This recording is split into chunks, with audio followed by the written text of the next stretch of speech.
Hey everyone, I'm Greg Jones for Engine Builder. I'm Brendan Baker with Engine Builder.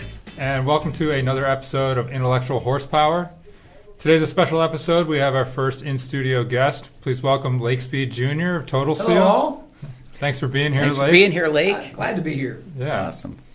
Well, as with every episode, we've got plenty more industry topics to talk about and racing topics to talk about. And up first is this past weekend's F1 race, the Bahrain Grand Prix, and the crazy, horrific crash with Romain Grosjean. And I think we can all say, fortunately, that he's still alive. He was, yeah. Oh, yeah. Normally, anyone else would have, in a different era, he would have been dead. If it was 2 years ago before the Halo, which, I don't know. I thought the Halo was ugly and disgusting at first. It is ugly, but it works. It does. That's it is ugly, but it works. I think that's why it's here to stay, or some form or another. So, the only wreck I can think of that even comes close to that somebody walked away was when Michael Waltrip hit the gate exit in Bristol. Or was that Bristol? Bristol. Oh, okay. The gate wasn't fully closed at Bristol, and he caught it, and it just shredded the car. Yeah. And there's no way Michael Waltrip lived. Yeah. But he walked away just like Romain did. And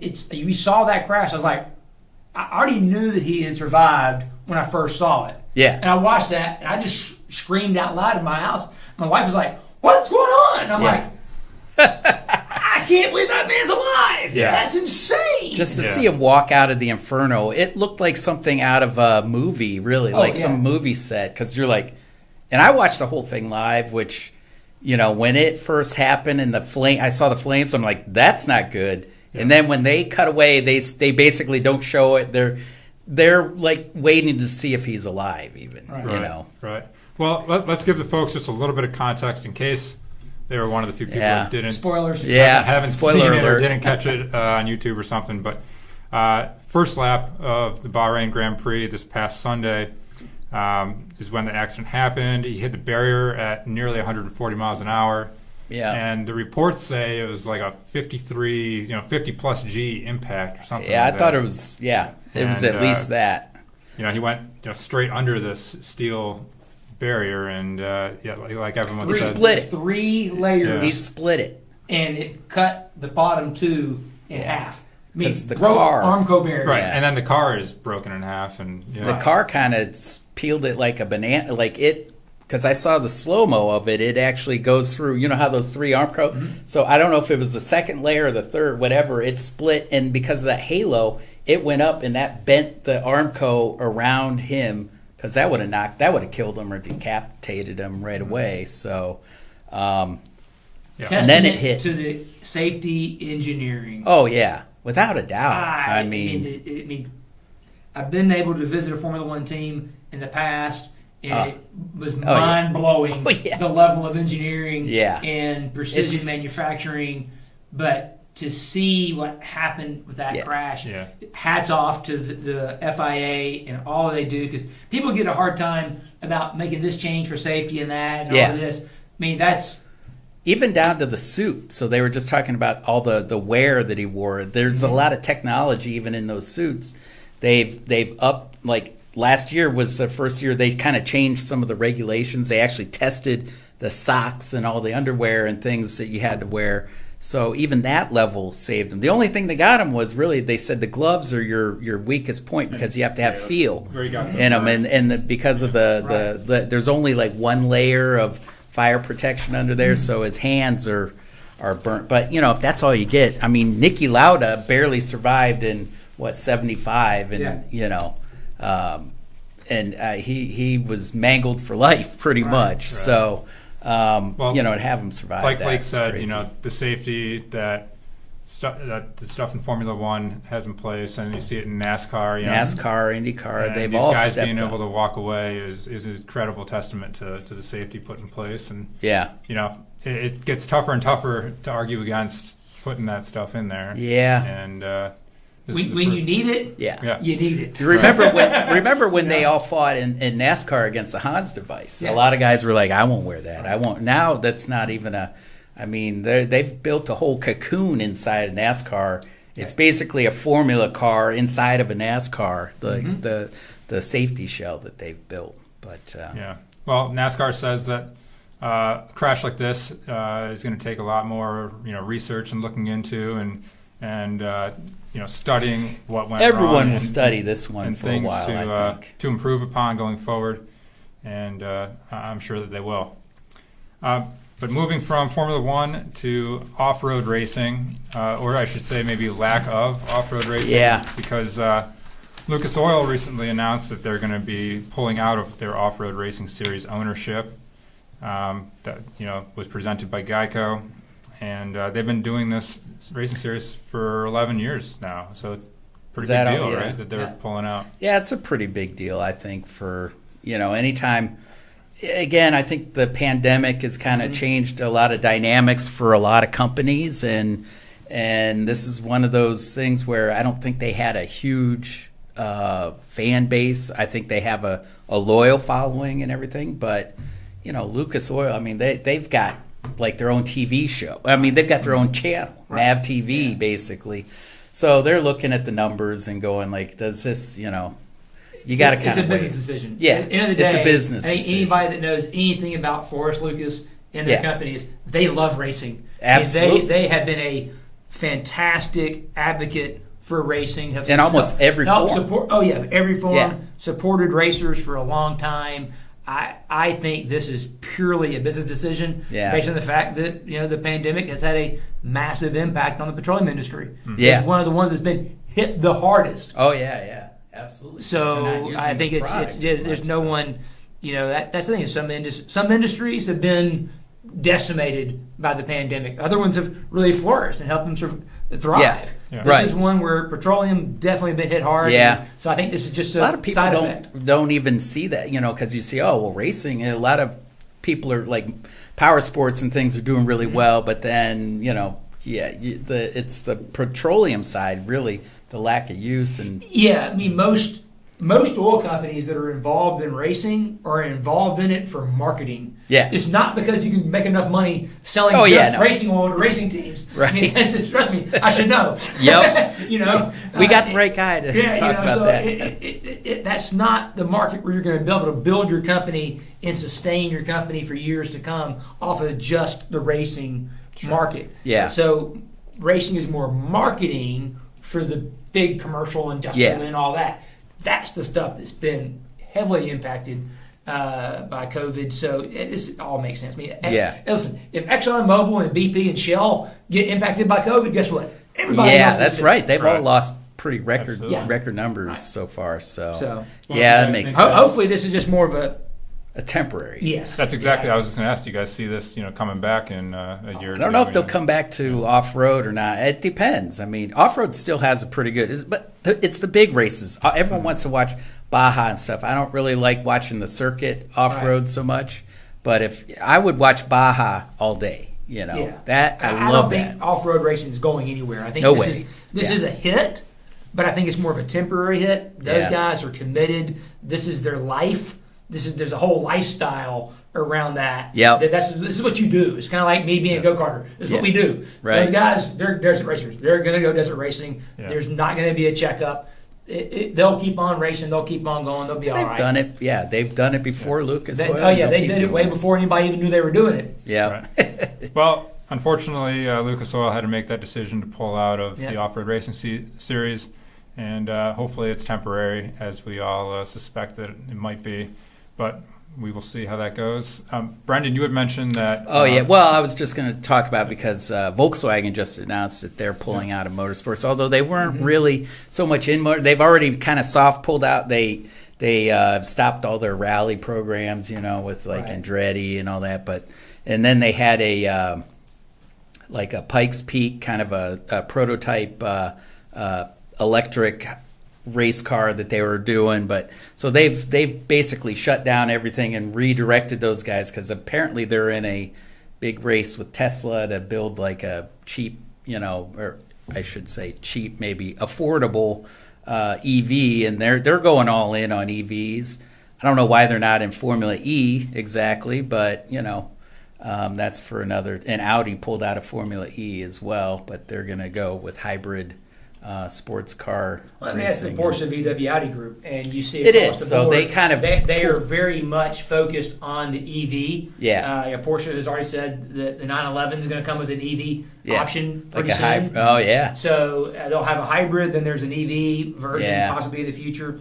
The Taycan or Taken, whatever you want. Yeah, that's already full EV. Yeah. But I do believe that there's going to be the 911 is going to be a hybrid, like you said. It's not going to be a straight EV. It's a hybrid. I believe there's even hybrid versions of the Boxster coming as well. So you see that whole group very much adopting EV as their thing. Yeah. Obviously, I think Porsche would be the last in that group to come off of the internal combustion engine thing because they have such a legacy of the Porsche Classic. I mean, obviously, I'm driving one here today. Exactly. Thank you, Charles Navarro, Elliott Engineering. Shout out for that. Yeah, I get a shout out for those guys. But there's a legacy and history there that I don't think is going to go away anytime soon. But it's. I think that is it more of a troubling trend for the industry overall that they're moving more towards EV? Is it 100% EV? I mean, let's put it this way. They're now with the hypercar in Le Mans, it's basically a for a hybrid or a full. It's almost a full EV at this point. Mm-hmm. So I do think that from your Pro Series, your highest level of racing, I think you're going to see more manufacturer support moving away. Yeah. Because of they're going to move they got to move EV. that money to R&D. Towards EV. Yeah. But here's what I think though. I think this is just temporary. Yeah. Kind of like the Lucas deal. What I think is going to happen is these companies are going to take those engineers, take that money. They're going to start to develop that EV powertrain. They're going to build it all up. And then eventually they're going to want to say, my EV is better than your EV. Yeah. I'm going to go prove it because I'm going to go out here and do this. Plus, they'll be making money at the end of the day if they are able to ramp up and make the money. Of course, they're going to be back in racing, and then you're going to want to race. And again, the racing Ford thing, right? Yeah, so the first race was after the second car was built. Yep. Yeah. So I think the same thing is that at some point, the EV racing, not Formula E, but production, almost like, I hate to say it, but could be a throwback to the original days of NASCAR. Yeah. NASCAR started racing cars off the showroom floor. Right off the showroom floor. Somewhere there's going to be somebody racing EVs off the showroom floor. Yeah. You have the WeatherTech Series, Michelin Cup, and all that kind of stuff, which, I could see having a class, be able to do 3 laps maybe right now, but, hey, whatever. People are going to race. Jeff Lane, Hancock and Lane, they've got the E-Copo. Oh, okay. Oh, yeah. Did the they Copo run in Camaro? The 7s? Did they? Or 8s? They went really fast. I probably have it all wrong. They have instant torque, really stupid fast for an EV Camaro. Yeah. So there's a place for it. I'm not. Teslas have been really quick off the. You put it in ludicrous mode, and you can blow away, some really high dollar cars. So instantaneous torque, it can move stuff. Yep, exactly. Well, speaking of racing, we'll get back to the NASCAR track here. We got a couple championships to talk about, and the first one being Chase Elliott winning the 2020 NASCAR Cup Series championship. And makes me feel old. I know, right? It's like kids who I saw them when they were born. I was older. It's like different. It was like Dale Jr. Because me and him were around the same age. Oh, okay. And so we all grew up together. So the Melling clan, Ernie Elliott. He built motors for us even after Bill left. Yeah. So it's cool to see the Elliots do well. Be able to and he's really that second generation driver to deliver. Come on, Dale Jr. is a great guy and was a good racer, but he wasn't able to deliver that championship. I will gladly say, because you're the son of a race car driver does not mean you're a good race car driver. Right. Yeah, that's true. You just have the name. Right. Well, you were talking about fathers and sons. This now makes Chase part of only 3 other father and son duos who have won Dale Jarrett, championship. Ned and Dale, and then Lee Ned Petty, and Dale, Lee Petty, Right, Richard right. Petty, yeah. And in that case, Richard was better than his dad, probably. Yeah. And I mean, Dale Jarrett and Ned Jarrett were both great race car drivers. Yeah. I mean, and taking nothing away from Dale Jr. Dale Jr. is a consummate race car driver. Oh, yeah. That guy No, he loves can race. racing. I think Loves he race had car. some bad equipment in the wrong periods of his career. Right. You know. I mean, obviously they won a lot of races at DEI. Yeah. And the challenge, I believe, there is that After it's a family Senior died, deal. after Senior died, it was I think became a whole different ball game. You know. Yeah. So, and to me, what I love about Dale Jr. is that he's a fan. Oh yeah, he loves all racing. He loves old time racing. And he has such a passion. The history of it. He loves the history of it. Respect for it. I love that. He's a great. He's an advocate. Curator. Yeah. Of racing. No, and NASCAR. absolutely. And I'm really.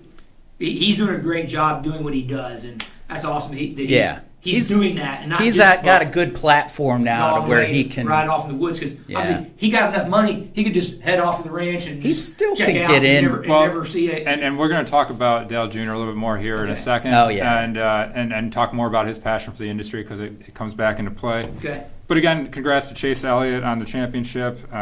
This year in general, he won 5 races, had 15 top 5s, and 22 top 10 finishes. So overall, great season for him. Yeah. But I moving still on. feel bad for Denny Hamlin though. Yeah. I love Denny Hamlin. No, he won the most. I mean, you kind of look at is that playoff system fair? Is it, that's the way I look at it. Is it really fair that you can have that dominant a season and come in and then but that's how, I guess football, you got to look at a lot of the other sports are like that too. So, well, going to a second championship that we need to discuss, Erica Enders, a little while ago, won her 4th championship in Pro Stock, NHRA Pro Stock, which is a huge deal for her because the win puts Erica past greats like Shirley Muldowney, Angel Sampe, and others. And to be ahead of Shirley Muldowney, who was she's one of the queen of legends. Drag racing, she's the one that put women in motors. I remember Shirley Muldowney and Janet Guthrie. Yep. Those are the 2 when I was a kid that I remember. Same here. And it seemed like they would have progressed a lot more. But Erica Enders is the real deal. She can drive. She can do. Oh yeah, that's the thing is that's not a publicity stunt. No, she's the real deal. I'm not taking away from anybody else. She's a legit racer. Yeah. And will beat you on the tree every which way. Well, she didn't have a single first round loss this year. Yeah. And this is now her second time doing back-to-back championships. NHRA Pro Stock. That's a tough class too. That's an incredible class. My boss happens to race in that class. Oh yeah, and Matt Hartford. Well, yeah. Right. So, and it is an incredibly competitive class. If you can be successful in NHRA Pro Stock at any level, you're doing something because that is the most crazy killer engine on the planet. 500 cubic inches that could easily turn in excess of 12,000 RPM if they let them. If they let them, and they let them, it's an incredible piece. They've tried to rein it in a little bit, but I sometimes wonder, does that killed it? Like with the EFI and things like that, you had people, talking about oh God, they've ruined it with taking the carburetors away and doing all that. But I think in the end, you have to stay up to a little bit of the technology and things, and you just move forward. Erica Enders is one in both, in different periods of that class. So, she was whipping them in junior dragsters. Yeah, exactly. Well, and it's Pro Stock is to me that's the class. It's the most engine development class. Definitely. All the other classes are, but this is that's where the top level engine builders are when you're talking, cream of the crop. It's Pro Stock. So yeah. Well, again, huge deal on her 4th championship, and congrats to Erica. On a great season. Now, moving to our 3rd and final championship that we're going to discuss, Matt Smith of Matt Smith Racing captured his 4th NHRA Pro Stock Motorcycle Championship a couple weeks ago. And again, big congrats to him on winning his 4th. Well, I think he did well enough to run Harley out of the business because now they, I feel bad. It's like Harley just after that championship, they said, well, we're not doing it anymore. So no, that's right, man. Matt's just like Pro Stock car. Yeah, Pro Stock motorcycle is the beast. Yeah, it is. I mean, it's an absolute beast. Those guys are crazy out of their minds. Yeah.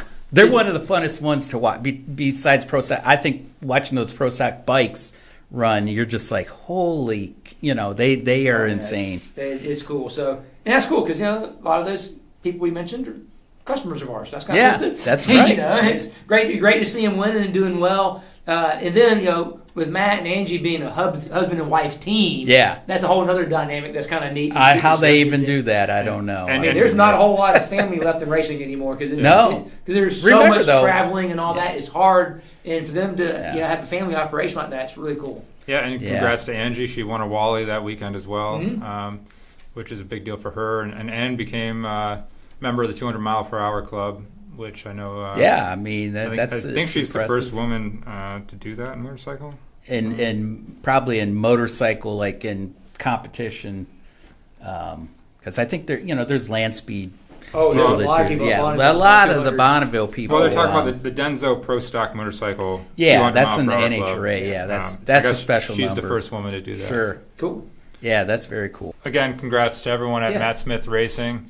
Matt won championships in 2020, 2018, 2013, and 2007. That's a lot of championships, really. So again, congrats to that team. And I still feel bad that we won't have Vance and Hines Harley out there, but they'll probably come back anyway. Well, time will tell. Yep. But we teased that there'd be more Dale Jr. talk, and we're going to do it right now. I forgot that he was named iRacing's new executive director, and he's got a number of roles to play. The guy's just adding more. I mean, he's busier than he ever was because he's got all this time now. He can, I think because his TV schedule is such, he only has half a season in NASCAR, so he's got all this free time. Like, hey, I'll be executive director. Well, and I guess he's played a role in iRacing for a long time. He was one of the real pioneers of that. Yeah, right, exactly. He would go out and he was part of the group that went out and mapped the tracks. So they did. That's why iRacing has been so popular because they actually scanned real tracks, and made it really as real. And Dale Jr. being one of the early gamers on board, it's a good fit. I mean, have you ever done iRacing, or if you're an iRacing guy, or you're? I am absolutely terrible at the iRacing stuff. I've done it a couple of times. It doesn't. The feel is just. It's different. not there. Yeah, I think that's where a lot of those guys they've the force feedback steering wheel. Yeah, some of them have even got the seats where it sits on. I mean, the full race simulation pieces, and I've actually done one of the real simulators. Oh, okay. It actually moves. Well, they had one at PRI. That one, I can get around the track pretty similar to I could in a real car. And it's only $100,000. Yeah, exactly. Yeah. But the video game ones, my kids kill me at Mario Kart, and it's awful because they're like, Dad, you're a go-karter. Okay, I can wear you out in a real go-kart, you can kill me at Mario Kart. So that's the way it goes. No, I'm the same way. It even the feedback stuff. It takes a while to kind of adjust your. It's like you're cutting off an arm to you're losing one of your senses. My dad, when he taught me to drive, and I got my first go-kart when I was 4 years old. Is see your pants. This is your butt. Yeah, this is the very first. Data acquisition system right here. That's it. Right, it's right there. Right. I got the seat sensor right here. You feel that, and then you get a little bit of this, and in your head. These are the things you feel. So without that, go-karts were the first simulator. Really, I mean, they were real, but they were also scaled down. Yeah. Well, again, we talked about Dale Jr.'s passion for the industry and for racing in general, and I think this is just another extension of that. Yeah, and I mean, sim racing's come a whole nother level during this pandemic. The pandemic brought to life. I mean, it was cool to see like Lando Norris Formula One race an IndyCar race on simulator, and I mean, I watched it. I admit, like 2 laps. That's about all I could watch of that stuff. But well, I'm sure Dale Jr. will bring his own special sauce to iRacing and help improve that. Yeah. So. And speaking of looking to the future, 2021, both Formula One and NHRA Lucas Oil Drag Racing announced their 2021 schedules. Formula One's got 23 Grand Prix on the agenda, and the season starts in Australia in mid-March and finishes in Abu Dhabi in early December. And celebrating its 20th year, NHRA Lucas Oil Drag Racing Series, begins in Orlando in February and concludes in Las Vegas in November. What do you guys think of the tentative schedules? How many races are there for the 44 total events for Lucas Oil? Yeah, I mean, I think I don't know what their schedule was the last season, but I'm guessing it wasn't quite that many events. And it seems like some of these schedules are now trying to make up for things that they didn't, like they're trying to pad the books so that they can level out the 2020 stuff. And you still got one Formula One race left. Right? Yeah, I know, and it's December. I mean, cool. Geez. And the schedule for next year is more races than this year. Yeah, 23 races is the most they've ever done. I mean, back in Michael Schumacher's era, they did 16 races, 20 max. I mean, I remember, it was always around 16 races, 17 races. So, no wonder Hamilton got to that number of races as fast as he did. That's a good point. But I mean, and this is back to the normal schedule. What I liked about this year's schedule, and I don't know how many Formula One races you watch, but at least there's they went back to the old tracks that they didn't go to for years. I mean, we saw Mugello, we saw Portugal back, we saw certain these races that were, and then they would go back to the track twice, they did in Austria, which was awesome because you thought, it's going to be the same race over and over. No, they had I think they can collect that much data. Yeah, and they've got the chance to do all that simulation 1 week later. It was a totally different, exactly, and I thought it made for more interest. So now when we go back to more of a normal schedule, and I don't like those cookie cutter tracks, it's kind of like NASCAR with that 1.5 mile track, the kind of, you've seen one, you've seen them all, and I think there's certain tracks that they have on the Formula One calendar, and I think, I know a lot of guys like Bahrain and all that, but there's other ones that there's sort of that new style Herman Tilke design. I mean, again, COTA, the Circuit of the Americas, is one of those tracks, which happens to be a really nice track. But there's so many others that have so much runoff and so many things where I remember the day, and I know you did, where you dipped a wheel and you're going to go over, you're going to flip the car or something. Right. I've raced at Bridgehampton where it was so sandy on the edge of the track, you had to give yourself at least 6 inches or so to the edge of the track, or you were sliding off and you could auger in and flip over. So, I don't know. I absolutely. like that. It's cool to see the full schedule in place and an expanded schedule from this past year that we all want to get behind us. Oh, and, Formula One, they're talking about the first ever World Championship race in Saudi Arabia, which is a big deal. And they're expecting fans to be back for next year, which we all want to see and hopefully be a part of. So that's great. Moving to a little bit of the corporate racing world, Pertronix Performance announced recently that it acquired Aeromotive and Waterman Racing, two fuel system manufacturers. What do you guys think about that? It's a little bit more consolidation of the industry, but it seems to be a good fit. I think it's probably a good fit. I do think it's just more consolidation that we're going to see a lot more of, or continuation of, in the last year or two. It's as the market, I wouldn't say it's contracting, but you're seeing things kind of right size, I guess, as far as, companies are real, in order to make the kind of money they do, they have to merge and find ways to build market, and probably with this Aeromotive deal, this gives them a big enough footprint, to be able to make money. But I have an interesting perspective on this. A lot of times people kind of go immediately to the negative when they see companies buying other companies, especially when you get investment groups and that kind of stuff getting involved. It's like an equity group comes in and they want to... they're just going to ruin the company. They're going to gut it and all that. But I think, not to say that hasn't happened in some cases, but there's other cases where the opposite actually happens, that as technology moves forward, as we've discussed, most of those things take investment. Yeah.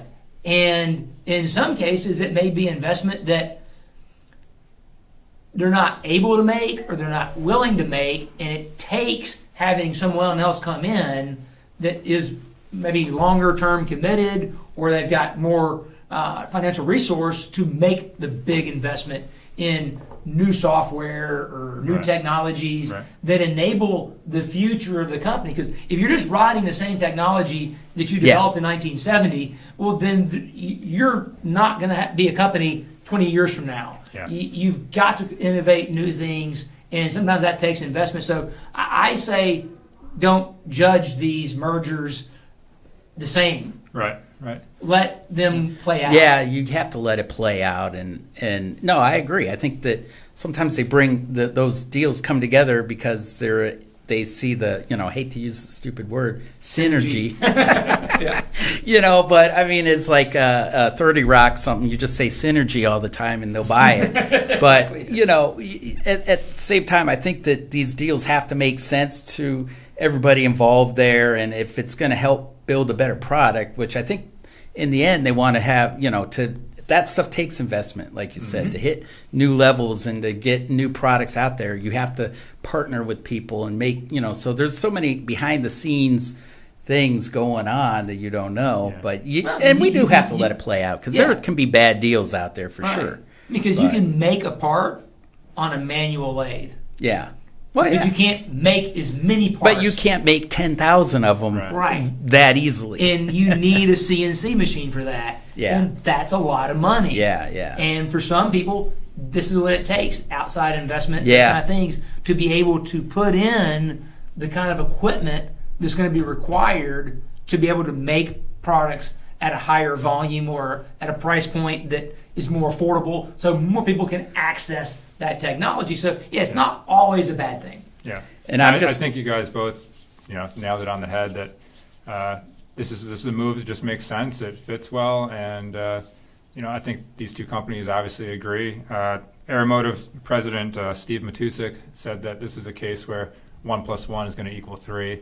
So obviously they see some big potential. Synergy. Well, just use synergy a lot, and that you'll make it. Yeah. Well, moving on to a company that's seen some longevity. Obviously here at Babcock's Media, we've talked about our own 100-year anniversary this year in 2020. But MAHLE has also just recently celebrated their 100th anniversary. So congrats to everyone at MAHLE. Yeah, exactly. That's a big deal for any company. Yeah, 1920. I mean, I was just a little boy back then, and when 1920 happened. No, I'm joking. I'm not quite that old. But yeah, I mean, MAHLE. They've, I think of them.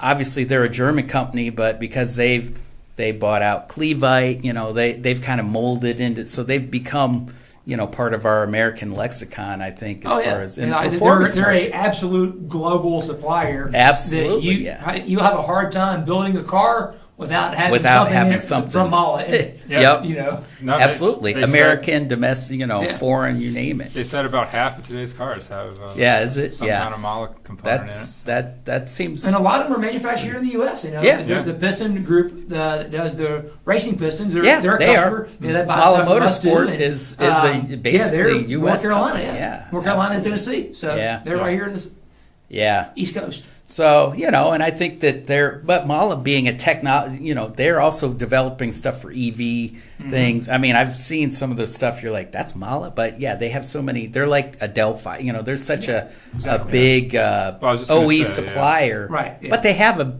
strong aftermarket side too. That's the thing. MAHLE being such a strong, but they've got really good name recognition on the aftermarket and the performance side. I think they're one of the premier automotive companies out there. Well, I was just going to say that, clearly MAHLE has been one that's been able to adapt over the years and gone in different markets, done different things technology-wise to obviously set themselves up, to be around this long and for the future. And again, it's awesome to see someone in the industry hitting 100 years. And they're going to be 3D printing cars now pretty soon. Well, they're starting to do it with pistons. I know. They are. That's cool. right. That's really cool. It is cool. All right, guys, we're going to conclude today's show with some engine builder awards that we always do at the end of the year. Namely, it's our Engine of the Year, Diesel of the Year, and our America's Best Engine Shops awards. And we're going to kick it off with our Engine of the Year contest, which is sponsored by Pengrade Motor Oil, Scat Crankshafts, and L-Ring. And our 2020 Engine of the Year was a twin-turbo flat-six EG33 Subaru engine that was built by Joe Hanna at ASF Machine. That is pretty cool. Well, let me just say, I think that's probably a pretty unique, of all the engines out there. It's definitely a unique engine. And to see something that, typically you see a lot of the V8 stuff is getting engines. I think we might have had a Harley motor one year. Yeah, I think 2 or 3 years ago. But it just shows, they're these engines. Talk to these Subaru guys; they'll tell you that engine from the factory is a hand grenade with the pin already pulled in it. Right. So to put twin turbos on it, you really got to they're have some, They're pretty cool. They're driving around with the pin pulled, is what they are. They're like these contests are voted on by our audience on social media and on the website. So again, congrats to everyone at ASF Machine. Yeah, good job. Moving to our Diesel of the Year contest, which is sponsored by AMSOIL. The 2020 winner was a triple turbo 6.8 liter Cummins engine that was built by Josh McCormick in Cedar City, Utah. Do we know what kind of horsepower that was? It was a little above 2,000. I think it was going for like 2,200. That's a compound turbo setup with the triple turbo. Compound. It's a compound to the compound. Right. Yeah. And Josh nicknamed the 6.8 liter engine the 6-point great. And I guess that's awesome. So it's 3,000 horsepower on a diesel. Is that like 10,000 foot-pounds? Yeah, something like that. Well, actually, funny enough, because I talked to one of the diesel guys, the higher they get in the horsepower, the torque doesn't really move as much. It actually, because they rev them a little bit higher, so they may get higher horsepower number. Becoming more like a 4. Yeah, because if it becomes, if they had that much torque, it would rip the thing in half. Yeah. Well, again, congrats to Josh on that build and for getting Diesel of the Year recognition. And lastly, we're going to move to our America's Best Engine Shops for 2020. We always name 3 winners in 3 categories: race, vintage, and diesel. And our winner in the race category this year is Late Model Engines in Houston, Texas. So congrats to Brian Nealon and everyone over there at LME. Yeah, great job. Yeah, great guys too. I've known Brian for a little while, and great shop, great people. They do excellent work, and that's a great honor for them. That's cool. That'll be great for them for sure. And in our diesel category, another very deserving winner is D&J Precision Machine in Cambridge, Ohio. That's awesome. Congrats to Drew Pumphrey and his whole team.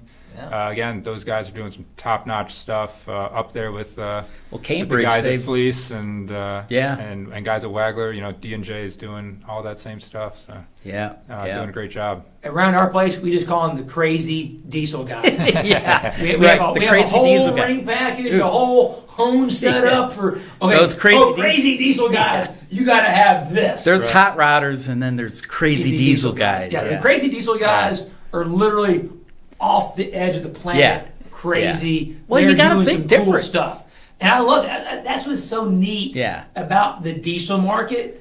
Is in a lot of ways, it's like rolling the clock back 40 years. There aren't people putting, we got to have crate motors and this and that and all that garbage. No. It's like, run what you brung, go crazy, reach for the stars. How many turbos can you fit on that? And let's make a supercharger triple turbo setup and see if that works. But they got to be flowing as much fuel as the top fuel car does almost. Probably. It's ridiculous. Yeah. Well, and I love it. The money they spend on the parts alone, but just to get everything all to work together it's incredible. So hats off to those guys. Yeah, for sure. No, congrats to everyone at D&J. And last but certainly not least, our vintage winner for 2020 is Precision Engine Machine Company in Hyattsville, Maryland. So congrats to the entire Norris family. That's Jan, Mike, and Brandon. Again, another well-deserved win there for vintage. This one is this is for the vintage guy. Vintage category. Precision Engine Machine, they do pretty much everything. They're one of those shops that'll do anything that comes in the door. Right. And they got a good specialty in antique and vintage engine builds. Well, that's what you got to do to survive today. Is you have to have your niche. You may do everything, but people might know you a little bit more for doing a specific niche market. So hats off. I mean, I think there's a real skill to doing vintage engines. Oh yeah. I mean, my dad does a bunch of vintage go-karting stuff. Yeah. And to know how parts were made back then. And that's exactly knowing right. the metallurgy, you have to know how to do things. I mean, I've been to an engine shop in the UK. They still pour their own Babbitt bearings and have the boring bar to go in there and bore them and do that kind of stuff. You have to be like a part historian, I think. Yes, it is. It's just not just machining something and assembling something and having all the tolerances right. It is. There's an historian aspect to it that's very different. And to know where to get to know how to get that process to work in the modern day. Whether they're going to pour the Babbitt or not. I know like Aggie Machine, they've done some Babbitt bearings and things like that, but. It's all the other stuff. Like, where do you get connecting? How do you build it? Where do you get a piston? What about piston rings? What about, how are you going to get all that oiling system? You know what I mean? This year has been crazy on the amount of oddball vintage requests. Oh, really? Vintage tractors, antique cars. Well, because everybody wants to build. They've got time at home to do their projects, It's, hey, we need this. Right. And you can't find it. It's not made anywhere. So it ends up at us. We're like, we can make that. So you can't. So I mean, you guys can custom, but do you have to be? We can make it, but we got to do 5,000 of them. Right. Well, and if you talk to the Norris family over there at Precision Engine Machine, they'll tell you exactly that. And Jan, he's got 50 plus years of engine building experience, and his son Mike has 30 plus years. That's awesome. That's so good. Brandon, who's Mike's son, so 3 generations there at the shop, all building engines. And again, congrats to those guys. Everyone who was involved in our America's Best Engine Shops, Engine of the Year and Diesel of the Year, congrats to all you winners. Yeah, congrats to everybody. It's well-deserved honor for all of you. And I just want to say again, Blake, thanks for joining us today in the studio. Yeah, thanks for definitely being part of Intellectual Horsepower today. We appreciate the extra conversation. And again, thanks to everyone for watching.